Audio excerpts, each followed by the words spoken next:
Hai, selamat datang di channel bersama Yani. Teman-teman, ayo kita bikin olahan dari daging. Yang masih punya daging kurban, yuk mari. Ini adalah masakan tongseng dan gulai daging sapi. Boleh juga diganti dengan daging yang lainnya ya. Langsung aja bumbu-bumbunya. Ada bawang putih, bawang merah, cabai merah keriting, lengkuas, serai, salam, jahe, kunyit, daun jeruk, jinten, ketumbar, lada, kaldu bubuk, garam, serta bunga lawang. Oh ya teman-teman, kalau punya kemiri silahkan ditambahkan. Kemudian bumbu yang diiris-iris, bawang putih, bawang merah, cabai rawit secukupnya, sesuaikan selera pedas. Tambahannya ada kol, kemudian ada tomat.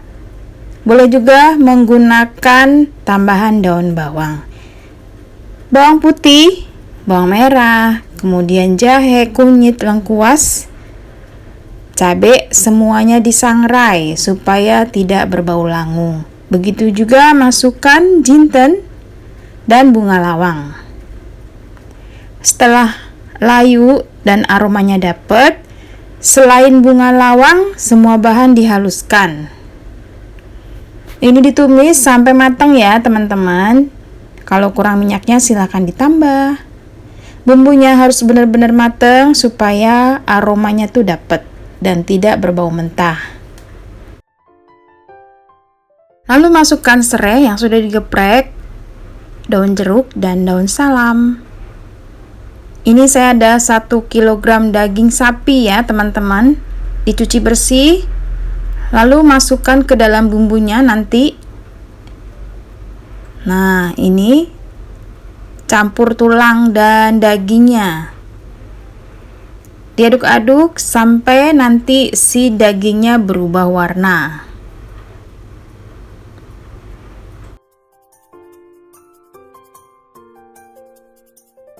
Masukkan garam, kaldu bubuk, ketumbar bubuk, dan lada bubuk.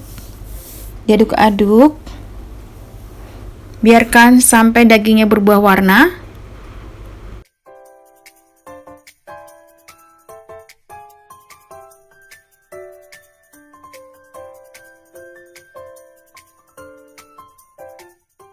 Kalau sudah berubah warna seperti ini, dagingnya akan mengeluarkan air dengan sendirinya. Ini alami ya teman-teman. Kemudian tambahkan sedikit air, kurang lebih 400 ml. Karena ini saya tidak menggunakan kemiri, tambahkan 65 ml santan kental. Teman-teman, kalau mau diganti kemiri bisa pakai 6 butir. Jadi terserah ya, mau pakai kemiri ditambah santan boleh, mau pakai salah satunya juga bisa. Dimasak sampai dagingnya empuk. Nah, sampai di sini kalau misalnya mau dipindahkan ke panci presto boleh banget. Kalau saya sampai di sini saya masukkan ke dalam slow cooker. Jadi silakan dipilih ya teman-teman. Atau dimasak langsung seperti ini di atas kompor dengan api kecil sampai dagingnya empuk.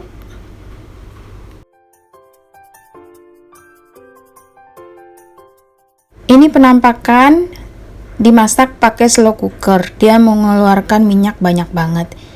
Teman-teman, diaduk-aduk dan tes rasa ya. Kalau kurang asin, gurih silahkan ditambah. Nah, dagingnya udah mulai mateng. Di sini saya akan bagi dua, setengahnya untuk gulai dan setengahnya lagi untuk tongseng. Yang untuk tongseng, siapkan wajan, beri minyak goreng sedikit, tumis bawang putih dan bawang merah terlebih dahulu. Biarkan sampai layu.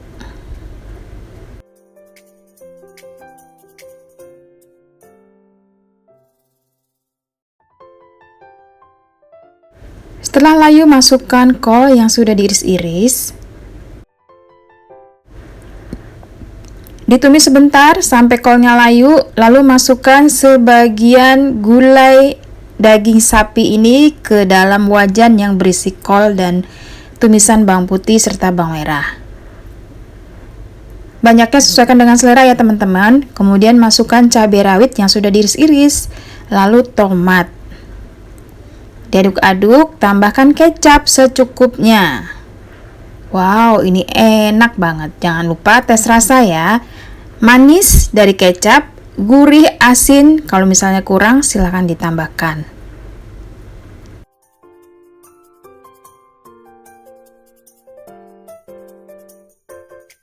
Tambahkan 1 sendok makan saus tiram biar rasanya tambah mantul. Kemudian dimasak lagi sampai semuanya matang.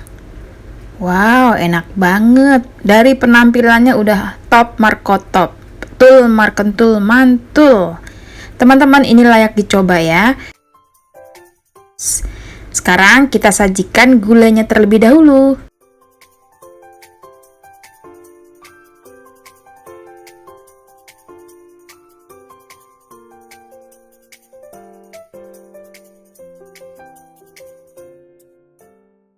Gulanya sudah matang, tambahkan bawang goreng, begitu juga tongsengnya. Ini tongseng kental ya teman-teman, pokoknya enak banget deh. Top markotop tul markentul mantul, layak dicoba.